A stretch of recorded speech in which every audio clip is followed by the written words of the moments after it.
Hello नमस्ते। आज हम जिस कहानी को पढ़ने चल रहे हैं उसका नाम है जामुन का पेड़ और उसके लेखक हैं कृष्णचंद्र जी। यह एक व्यंग्यात्मक शैली में लिखी गई कहानी है। कहानी को पढ़ने से पहले थोड़ा सा लेखक के बारे में जान लेते हैं। कृष्णचंद्र, जिनका जन्म 1914 में पंजाब के वजीराबाद गांव में हुआ था। इनकी प्रमुख रचनाएं कहानी संग्रह गिरजाए खंदक, यूकेलिप्टस की डाली और उपन्यास शिकस्त, जरगांव की रानी, सड़क वापस जाती है, आसमान रोशन है, एक गधे की आत्मकथा, अन्नदाता, हम बहसी हैं, जब खेत जागे, 52 पत्ते, एक वायलिन, समंदर के किनारे, कागज की नाव, मेरे यादों के किनारे आदि हैं। इनको साहित्य अकादमी सहित बहुत से पुरस्कारों से सम्मानित किया गया था। सन 1977 में इनका निधन हो गया था। प्रेमचंद्र के बाद जिन कहानीकारों ने अपनी कहानी विधा को नई ऊंचाइयों तक पहुंचाया, उसमें उर्दू कथाकार कृष्णचंद्र का नाम महत्वपूर्ण है। प्रगतिशील लेखक संघ से उनका गहरा संबंध था। उनका असर उनकी रचनाओं में देखने को मिलता है। कृष्णचंद्र ऐसे गिने चुने लेखकों में आते हैं जिन्होंने बाद में चलकर लेखन को ही रोजी रोटी का सहारा बनाया। कृष्णचंद्र की प्राथमिक शिक्षा पुंछ, जम्मू कश्मीर में हुई थी तथा उच्च शिक्षा के लिए वे 1930 में लाहौर आ गए थे और फारमैन क्रिश्चियन कॉलेज में प्रवेश लिया था। 1934 में पंजाब विश्वविद्यालय से उन्होंने अंग्रेजी में एमए किया और बाद में उनका फिल्म जगत से जुड़ाव हो गया और अंतिम समय तक वे मुंबई में ही रहे। यूँ तो कृष्णचंद्र ने उपन्यास, नाटक, रिपोर्टाज और लेख भी बहुत से लिखे हैं, लेकिन उनकी पहचान कहानीकार के रूप में हुई है। महालक्ष्मी का पुल, आईने के सामने उनकी मशहूर कहानियाँ हैं। उनकी लोकप्रियता इस कारण भी है कि वे काव्यात्मक रोमानियत की शैली की विविधता के कारण अलग मुकाम बनाते हैं। कृष्णचंद्र उर्दू कथा साहित्य में अनूठी रचनाशीलता के लिए बहुचर्चित रहे हैं। वे प्रगतिशील और यथार्थवादी नजरिए से लिखे जाने वाले साहित्य के पक्षधर हैं। जामुन का पेड़ कृष्णचंद्र की एक प्रसिद्ध हास्य व्यंग्य कथा है। हास्य व्यंग्य के लिए चीज़ों का अनुपात से ज़्यादा फैला फुलाकर दिखाने की परिपाटी पुरानी है और यह कहानी भी उसी का अनुपालन करती है। इसीलिए यहाँ घटनाएं अतिशयोक्तिपूर्ण और अविश्वसनीय जान पड़े तो कोई हैरत नहीं है। विश्वसनीयता ऐसी रचनाओं के मूल्यांकन की कसौटी नहीं हो सकती। प्रस्तुत पाठ में हंसते हंसते ही हमारे भीतर इस बात की समझ पैदा होती है कि कार्यालयी तौर तरीकों में पाया जाने वाला विस्तार कितना निरर्थक और पदानुक्रम कितना हास्यपद है। बात यहीं तक नहीं रहती, इस व्यवस्था के संवेदनशून्य और अमानवीय होने का पक्ष भी हमारे सामने आता है। आइए शुरू करते हैं कहानी जामुन का पेड़। रात को बड़े जोर का झक्कड़ चला। सेक्रेटेरिएट अर्थात सचिवालय के लान में जामुन का एक पेड़ गिर पड़ा। सवेरे जब माली ने देखा तो उसे पता चला कि पेड़ के नीचे एक आदमी दबा है। माली दौड़ा दौड़ा चपरासी के पास गया। चपरासी दौड़ा दौड़ा कलर के पास गया। कलर दौड़ा दौड़ा सुप्रिंटेंडेंट के पास गया। सुप्रिंटेंडेंट दौड़ा दौड़ा लान में आया। मिनटों में गिरे हुए पेड़ के नीचे दबे हुए आदमी के चारों ओर भीड़ लग गई। बेचारा जामुन का पेड़ कितना फलदार था, एक क्लर्क बोला, और इसकी जामुनें कितनी रसीली होती थी, दूसरा क्लर्क याद करते हुए बोला। मैं फलों के मौसम में झोली भरकर ले जाता था, मेरे बच्चे इसकी जामुनें कितनी खुशी से खाते थे, तीसरा क्लर्क लगभग रुआसा होकर बोला। मगर यह आदमी, माली ने दबे हुए आदमी की तरफ इशारा किया। हाँ, यह आदमी। सुप्रिंटेंडेंट सोच में पड़ गया। पता नहीं जिंदा है कि मर गया, एक चपरासी बोला। मर गया होगा, इतना भारी पेड़ जिसकी पीठ पर गिरे वह बच कैसे सकता है, दूसरा चपरासी बोला। नहीं, मैं जिंदा हूँ, दबे हुए आदमी ने बड़ी कठिनता से कराहते हुए कहा। जिंदा है, एक क्लर्क ने ताजुब से कहा। पेड़ को हटाकर इसे जल्दी से निकाल लेना चाहिए, माली ने सुझाव दिया। मुश्किल मालूम होता है, एक सुस्त कामचोर और मोटा चपरासी बोला। पेड़ का तना बहुत भारी और वजनी है। क्या मुश्किल है, माली बोला। अगर सुप्रिंटेंडेंट साहब हुक्म दे दें तो अभी 10-15 माली, चपरासी और क्लर्क लगाकर पेड़ के नीचे से दबे हुए आदमी को निकाला जा सकता है। माली ठीक कहता है, बहुत से क्लर्क एक साथ बोल पड़े। लगाओ जोर, हम तैयार हैं। एक साथ बहुत लोग पेड़ को हटाने के लिए तैयार हो गए। ठहरो, सुप्रिंटेंडेंट बोला, मैं अंडर सेक्रेटरी से पूछ लूँ। सुप्रिंटेंडेंट अंडर सेक्रेटरी के पास गया, अंडर सेक्रेटरी डिप्टी सेक्रेटरी के पास, और डिप्टी सेक्रेटरी जॉइंट सेक्रेटरी के पास गया, जॉइंट सेक्रेटरी चीफ सेक्रेटरी के पास गया, चीफ सेक्रेटरी मिनिस्टर के पास गया। मिनिस्टर ने चीफ सेक्रेटरी से कुछ कहा, चीफ सेक्रेटरी ने जॉइंट सेक्रेटरी से कुछ कहा, जॉइंट सेक्रेटरी ने डिप्टी सेक्रेटरी से कुछ कहा, डिप्टी सेक्रेटरी ने अंडर सेक्रेटरी से कुछ कहा। फाइल चलती रही। इसी में आधा दिन बीत गया। दोपहर के खाने पर दबे हुए आदमी को चारों ओर भीड़ हो गई। लोग तरह तरह की बातें कर रहे थे। कुछ मनचले क्लर्कों ने समस्या को खुद ही सुलझाना चाहा। वे हुकूमत के फैसले का इंतजार किए बिना ही पेड़ को अपने आप हटा देने का निश्चय कर रहे थे कि इतनी में सुप्रिंटेंडेंट फाइल लिए भागा भागा आया। बोला, हम लोग इस पेड़ को नहीं हटा सकते। हम लोग व्यापार विभाग से संबंधित हैं और यह पेड़ की समस्या है जो कि कृषि विभाग के अधीन है, और इस फाइल को अर्जेंट मार्क करके कृषि विभाग को भेज रहा हूँ। वहाँ से उत्तर आते ही इस पेड़ को हटवा दिया जाएगा। दूसरे दिन कृषि विभाग से उत्तर आया कि पेड़ व्यापार विभाग की लान में गिरा है, इसीलिए इस पेड़ को हटवाने या ना हटवाने की जिम्मेदारी व्यापार विभाग पर पड़ती है। यह उत्तर पढ़कर व्यापार विभाग को गुस्सा आया। उन्होंने फौरन लिखा कि पेड़ों को हटवाने या ना हटवाने की जिम्मेदारी कृषि विभाग पर लागू होती है, व्यापार विभाग का इससे संबंध नहीं है। दूसरे दिन भी फाइल चलती रही। शाम को जवाब आ गया, हम इस मामले को हार्टिकल्चर डिपार्टमेंट के हवाले कर रहे हैं क्योंकि यह एक फलदार पेड़ का मामला है और एग्रीकल्चर डिपार्टमेंट अनाज और खेतीबाड़ी के मामलों में फैसला करने का हकदार है।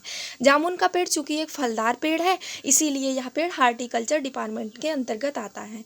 रात को माली ने दबे हुए आदमी को दाल भात खिलाया, जबकि उसके चारों तरफ पुलिस का पहरा था कि कहीं लोग कानून को अपने हाथ में लेकर पेड़ को खुद हटवाने की कोशिश ना करें। मगर पुलिस कांस्टेबल को दया आ गई और उसने माली को दबे हुए आदमी को खाना खिलाने की इजाज़त दे दी।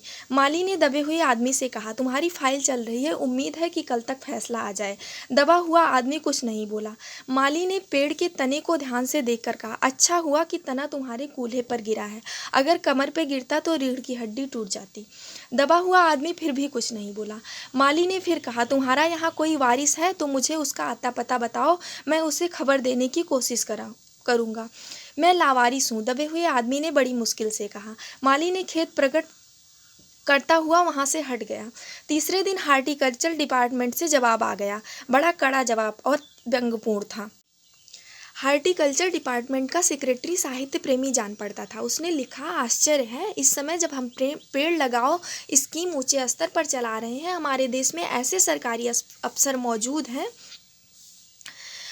जो पेड़ों को काटने का सुझाव देते हैं, और वह भी एक फलदार पेड़ को, और वह भी जामुन के पेड़ को, जिसके फल जनता बड़े चाव से खाती है। हमारा विभाग किसी हालत में इस फलदार वृक्ष को काटने की इजाज़त नहीं दे सकता। अब क्या किया जाए? इस पर एक मनचले ने कहा, अगर पेड़ को नहीं काटा जा सकता तो इस आदमी को ही काट कर निकाल लिया जाए। यह देखिए, उस आदमी ने इशारे से बताया, अगर इस पेड़ को ठीक बीच में से यानी धड़ से काटा जाए तो आधा आदमी इधर से और आधा आदमी उधर से निकल जाएगा और पेड़ वहीं का वहीं रहेगा। मगर इस तरह तो मैं मर जाऊंगा। दबे हुए आदमी ने आपत्ति प्रकट करते हुए कहा, यह भी ठीक कहता है, एक क्लर्क बोला। आदमी को काटने वाली युक्ति प्रस्तुत करने वाले ने भरपूर विरोध किया।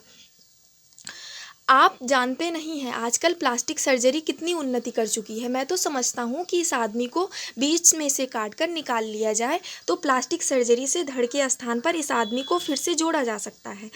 इस बार फाइल को मेडिकल डिपार्टमेंट भेज दिया गया। मेडिकल डिपार्टमेंट ने फ़ौरन एक्शन लिया और जिस दिन फाइल उसके विभाग में पहुंची, उसके दूसरे ही दिन उन्होंने अपने विभाग का सबसे योग्य प्लास्टिक सर्जन छानबीन के लिए भेज दिया।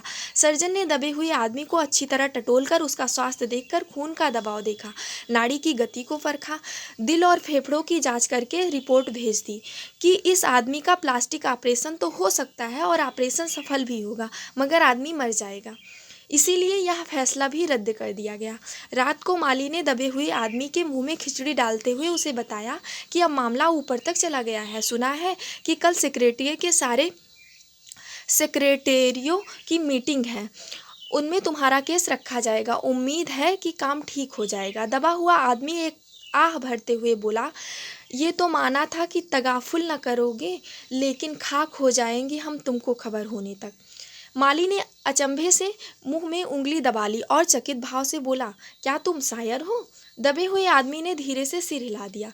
दूसरे दिन माली ने चपरासी को बताया, चपरासी ने क्लर्क ने हेड क्लर्क को। थोड़ी देर में सेक्रेटेरिएट में यह अफवाह फैल गई कि दबा हुआ आदमी शायर है। बस फिर क्या था, लोगों का झुंड शायर को देखने के लिए उमड़ पड़ा। इसकी चर्चा शहर में फैल गई और शाम तक गली गली से शायर जमा होने लगे। सेक्रेटेरिएट की लॉन भांति भांति के कवियों से भर गया और दबे हुए आदमी के चारों ओर कवि सम्मेलन का सा वातावरण उत्पन्न हो गया। सेक्रेटेरिएट के कई क्लर्क और अंडर सेक्रेटरी तक, जिन्हें साहित्य और कविता से लगाव था, रुक गए। कुछ शायर दबे हुए आदमी को अपनी कविताएं और दोहे सुनाने लगे।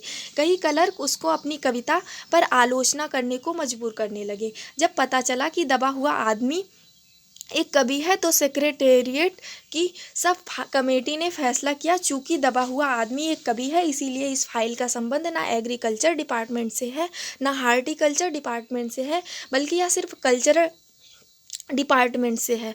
कल्चरल डिपार्टमेंट से अनुरोध किया गया कि जल्द से जल्द मामले का फैसला करके अभागे कवि को इस फलदार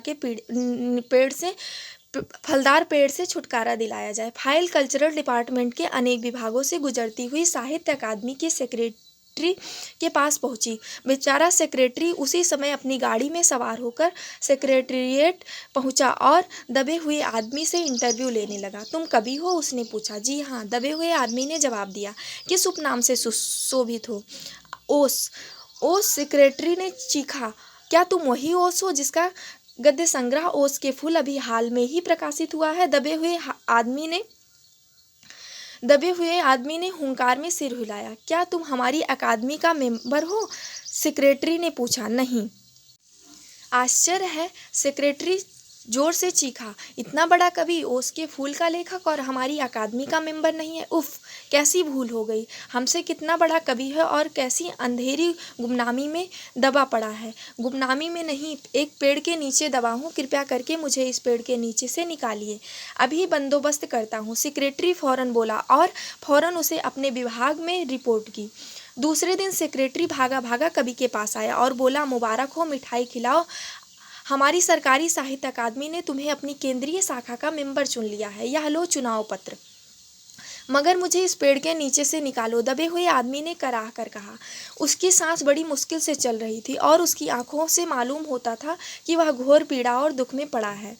यह हम नहीं कर सकते, सेक्रेटरी ने कहा, और जो हम कर सकते थे वह हमने कर दिया। बल्कि हम तो यहाँ तक कर सकते हैं कि अगर तुम मर जाओ तो तुम्हारी बीबी को वजीफा दे सकते हैं। अगर तुम दरख्वास्त दो तो हम वह भी कर सकते हैं। मैं अभी जीवित हूँ। कवि ने रुक रुक कर बोला, मुझे जिंदा रखो, मुसीबत यह है। सरकारी साहित्य अकादमी का सेक्रेटरी हाथ मलते हुए बोला, हमारा विभाग सिर्फ कल्चर से संबंधित है। पेड़ हटाने का मामला कलम दवाज से नहीं, आरी कुल्हाड़ी से संबंधित है। उसके लिए हमें फॉरेस्ट डिपार्टमेंट को लिख दिया है और अर्जेंट लिखा है। शाम को माली ने आकर दबे हुए आदमी को बताया, कल फॉरेस्ट डिपार्टमेंट के आदमी आकर इस पेड़ को काट देंगे और तुम्हारी जान बच जाएगी।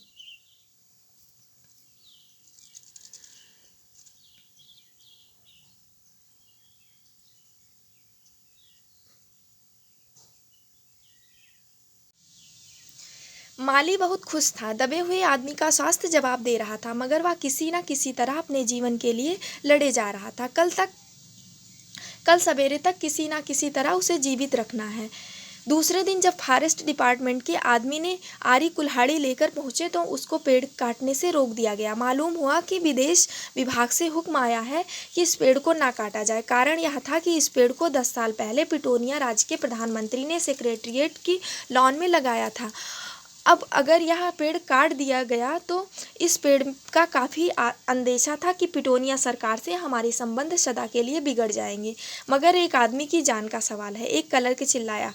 दूसरी ओर 2 राज्यों के संबंध का सवाल है। दूसरे क्लर्क ने पहले क्लर्क को समझाया, और यह भी तो समझो कि पिटोनिया सरकार हमारे इस राज्य को कितनी सहायता दे रही है। क्या हम उसकी मित्रता की खातिर एक आदमी के जीवन का भी बलिदान नहीं कर सकते? कवि को मर जाना चाहिए, निसंदेह। अंडर सेक्रेटरी ने सुप्रिंटेंडेंट को बताया, आज सवेरे प्रधानमंत्री दौरे पर आ गए हैं। आज 4 बजे विदेश विभाग इस पेड़ की फाइल उनके सामने पेश करेगा। वो वो जो फैसला देंगे वही सबको स्वीकार होगा। शाम के 5 बजे स्वयं सुप्रिंटेंडेंट कवि की फाइल लेकर उसके पास आया। सुनते हो, वह खुशी से फाइल को हिलाते हुए चिल्लाया, प्रधानमंत्री ने इस पेड़ को काटने का हुक्म दे दिया है और इस घटना की सारी अंतर्राष्ट्रीय जिम्मेदारी अपने सिर ले ली है। कल यह पेड़ काट दिया जाएगा और तुम इस संकट से छुटकारा हासिल कर लोगे। सुनते ही आज तुम्हारी फाइल पूर्ण हो गई। सुनते हो, आज तुम्हारी फाइल पूर्ण हो गई। मगर कवि का हाथ ठंडा था। आंखों में पुतलियां, निर्जीव और चींटियों की एक लंबी पात उसके मुंह में जा रही थी। उसके जीवन की फाइल भी पूर्ण हो चुकी थी। तो ये थी कहानी जामुन का पेड़।